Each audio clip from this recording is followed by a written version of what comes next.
एक समय की बात है जब एक सोसाइटी में कुछ दोस्त रहते थे। सब अलग अलग जगह नौकरी करते थे और कभी कभी मिल पाते थे। एक रात तीनों दोस्त सोसाइटी में खड़े आपस में बातें कर रहे होते हैं। यार, 4 दिन की छुट्टियां मिली हैं तो सोच रहा हूँ कहीं घूम आऊं। भाई तू तो चला ही जाएगा, तेरी तो फैमिली है, मैं तो अकेला रहने वाला हूँ, कहाँ ही जाऊंगा। अरे भाई, मेरी बीवी भी मायके गई है और वो 1 महीने से पहले नहीं आने वाली, तो मैं भी तो फिलहाल अकेला ही हुआ ना। तो एक काम करते हैं, हम सभी क्यों ना कहीं घूमने चले। अरे पर मेरी बीवी मुझे कहीं नहीं जाने देगी।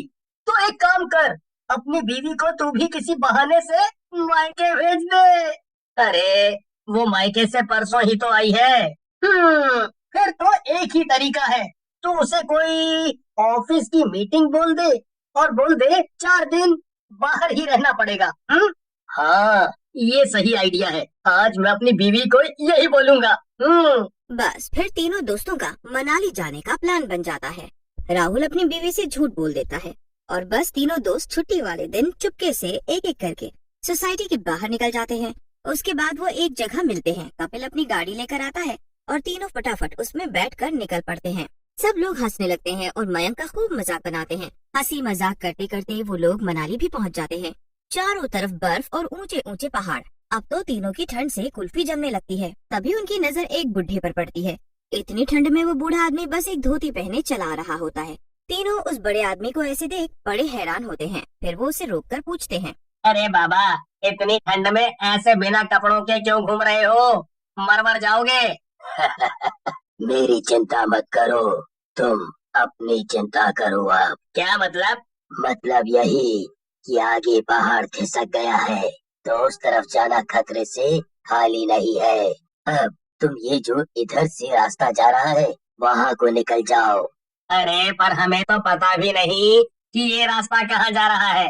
अरे तुम एकदम सही जगह पहुँच जाओगे, चिंता मत करो बिल्कुल। बूढ़े आदमी की बात मानकर कपिल गाड़ी दूसरे रास्ते की तरफ घुमा देता है। दूसरे रास्ते पर आते ही उनको कुछ अजीब लगता है। वो फिर वापस पीछे मुड़ते हैं तो बूढ़ा आदमी अचानक से गायब हो चुका होता है। कपिल सामने की जगह पीछे देखने के चक्कर में गाड़ी को झाड़ियों में घुसा देता है। गाड़ी झाड़ियों से होती हुई नीचे पहाड़ी से लुढ़क जाती है। सब चिल्लाने लगते हैं, मैं बोल रहा था ना कि सामने देख, सामने, भगवान हमें बचा लो। गाड़ी धड़ाम से नीचे गिरती है। आराम आराम से सब एक एक करके गाड़ी से बाहर निकलते हैं। तीनों को हल्की फुल्की चोट लगती है और सब ठीक होते हैं। अरे यार, ये हम कहाँ आ गए, ये कैसी अजीब सी जगह है। हाँ यार, ये इतनी खतरनाक सी जगह है और हमारी गाड़ी भी कहाँ फंस गई। मेरी तो अभी शादी भी नहीं हुई थी, आज तो मैं पक्का इस कपिल के चक्कर में मर ही जाता है। अरे मैंने कोई जान के गाड़ी यहाँ फंसाई है। वो बूढ़ा आदमी सच में गायब हो गया था, मैंने खुद उसे शीशे से गायब होते देखा था। देखो, ये वक्त अब इन सब बातों का नहीं है। एक तो हमारी गाड़ी फंस गई है, ऊपर से यहाँ आसपास कोई रहने की जगह भी नहीं दिख रही। पहले हमें कोई रहने की जगह ढूंढनी होगी, वरना आज रात हम ठंड से ही मर जाएंगे। तीनों दोस्त होटल की तलाश में आगे बढ़ते हैं पर उनको कोई होटल नहीं मिलता। फिर काफी आगे जाकर उनको कुछ घर दिखते हैं। तीनों बड़े खुश होते हैं और जाकर एक घर का दरवाजा खटखटाते हैं पर कोई भी दरवाजा नहीं खोलता। फिर आखिर में एक बड़ी ही सुंदर लड़की दरवाजा खोलती है। जी, आप लोग कौन हो? जी वो हम दिल्ली से आए हैं। वो हमारी गाड़ी वहाँ पहाड़ी से गिरकर झाड़ियों में फंस गई। हमारे पास रहने की कोई जगह नहीं है। देखिए, ठंड बहुत ज्यादा है, कोई भी अपने घर का दरवाजा नहीं खोल रहा। हम रात को कहाँ जाएंगे, प्लीज एक रात हमें यहाँ रुकने दो। पर मेरे बाबा आ गए तो वो मुझे जान से मार डालेंगे। हाँ, मेरे बाबा अभी वो घर का सामान लेने गए हैं, कल तक आएंगे। अरे तो बस सही है ना, कल तक हम यहाँ से चले जाएंगे, वो भी उनके आने से पहले। उनको पता भी नहीं चलेगा कि हम यहाँ हैं। वीणा बहुत डरी हुई होती है पर उन तीनों दोस्त पर तरस खाकर उनको घर में रहने देती है। अंदर आकर तीनों को बड़ा सुकून मिलता है। रात को सब खाना खाकर सो जाते हैं। आधी रात हो जाती है और फिर एक आहट से मयंक की आँख खुल जाती है। मयंक देखता है कि वीणा एक बड़े से कटोरे में कुछ लेकर बाहर की तरफ जा रही होती है। मयंक से रहा नहीं जाता और वो वीणा का पीछा करते हुए एक बर्फीले घर तक पहुंच जाता है।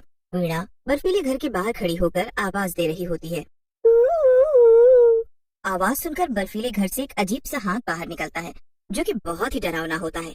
वीणा उसके हाथ में वो कटोरा रख देती है और हाथ अंदर वापस चला जाता है। मयंक दूर से ये सब देख रहा होता है। वीणा बाहर घर की तरफ आ जाती है और मयंक उसे देखकर छुप जाता है। वीणा के अंदर जाने के बाद अब मयंक को ये जानने की बेचैनी होती है कि आखिर उस बर्फीले घर में है कौन। मयंक उस बर्फीले घर की तरफ बढ़ता है और आवाज देने लगता है। काफी आवाज देने पर भी उस बर्फीले घर से कोई बाहर नहीं आता। फिर मयंक को याद आता है कि वीणा कैसे आवाज दे रही थी। वो भी उसी तरह आवाज देने लगता है।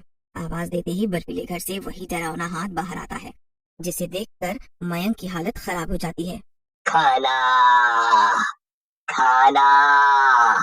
बार बार खाना मांगने पर भी जब मयंक उसे खाना नहीं देता तो वो हाथ मयंक का पैर पकड़ लेता है।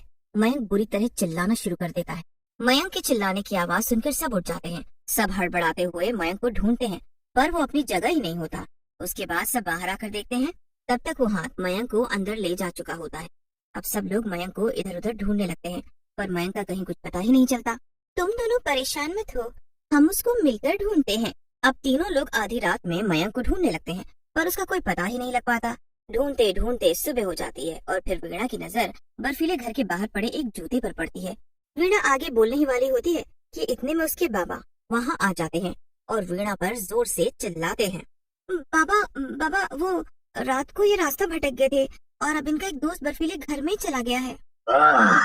हो गया अनर्थ। ये सुनकर दोनों दोस्त के कान खड़े हो जाते हैं। उन्हें समझ में ही नहीं आ रहा होता कि आखिर ये सब हो क्या रहा है। उनकी हालत खराब हो जाती है। कैसे भी करके हमारे दोस्त को बचा लो, उससे बाहर निकालो। उसे बाहर निकालना हमारे बस की बात नहीं है। तो फिर कैसे बाहर आएगा वो? उस भूत के अंदर होते हुए तुम्हारे दोस्त को बाहर निकालना नामुमकिन है। और वो भूत बस पूर्णिमा को 2 मिनट के लिए बाहर आता है, क्योंकि उसे चांद की रोशनी लेनी होती है। अब पूर्णिमा आज से ठीक 2 दिन बाद है। अगर उस 2 मिनट के अंदर तुम अपने दोस्त को बर्फीले घर से बाहर ले आए तो वो बच सकता है। ये तो बहुत मुश्किल है ना, पर आज तक हम भी पूर्णिमा की रात घर से बाहर नहीं निकले, तो ये बर्फीले घर के अंदर कैसे जाएंगे? कपिल और राहुल पूरी रात चिंता में निकाल देते हैं। उन्हें समझ ही नहीं आ रहा होता कि आखिर वो कैसे 2 मिनट में अपने दोस्त को उस भूत के बर्फीले घर के बाहर लेकर आए। 2 दिन ऐसे ही बीत जाते हैं। बस फिर सब भूत के बाहर आने का इंतजार करते हैं। जैसे ही आसमान में पूर्णिमा का चांद निकलता है और फिर पूरा भूत बर्फीले घर के बाहर आ जाता है। राहुल जल्दी से बर्फीले घर के अंदर जाता है।